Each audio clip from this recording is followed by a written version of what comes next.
Please click on subscribe button to get latest news updates from across the world. Senate vote to fund the government fails, shutdown begins, White House responds. The Senate failed to pass a government spending bill on Friday evening to keep the federal government running. A partial government shutdown began at midnight. A few Republicans joined Democrats to oppose the short-term funding deal that would have kept the federal government's doors open through February 16. Senators huddled together on the floor in the hours after the vote, negotiating possible ways to avoid a shutdown. However, there was no agreement reached before the critical midnight deadline. Republican Senators Jeff Flake of Arizona, Lindsey Graham of South Carolina, Mike Lee of Utah and Rand Paul of Kentucky broke with their party to vote against the short-term government spending bill. 5 Democratic senators voted to keep the government open, including Joe Donnelly of Indiana, Heidi Heitkamp of North Dakota, Doug Jones of Alabama and Joe Manchin of West Virginia.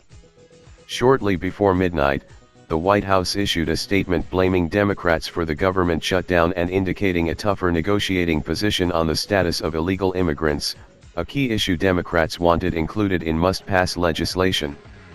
"We will not negotiate the status of unlawful immigrants while Democrats hold our lawful citizens hostage over their reckless demands," Press Secretary Sarah Huckabee Sanders said.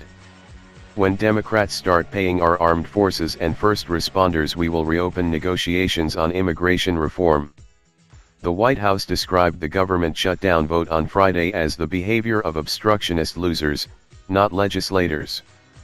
President Trump has not yet made a statement. On Thursday, the House approved the 4-week funding bill on Thursday evening, including a provision to fund an important federal health insurance program for children, CHIP. Republicans hoped the CHIP deal would incentivize Democrats to vote for the short-term deal that did not include other key priorities. Many Senate Democrats refused to sign on to a deal that did not include protections for the nearly 700,000 immigrants who were brought to the United States illegally as children under the Deferred Action for Childhood Arrivals program. A number of Republicans broke ranks with their party, including Sen. Lindsey Graham of South Carolina, who hoped to reach a bipartisan temporary funding deal that would have given senators a tighter deadline to debate a budget and the future of the Dreamers. Related, here's what happened during the last government shutdown. Earlier in the day, there were some signs that an agreement could be reached. President Donald Trump invited Senate Democratic leader Chuck Schumer to the White House for an extensive discussion. After the meeting, Trump seemed optimistic, tweeting, "Making progress, 4-week extension would be best." As the Republican conference met behind closed doors ahead of the 10 p.m. vote, it became clear that the measure was not going to pass.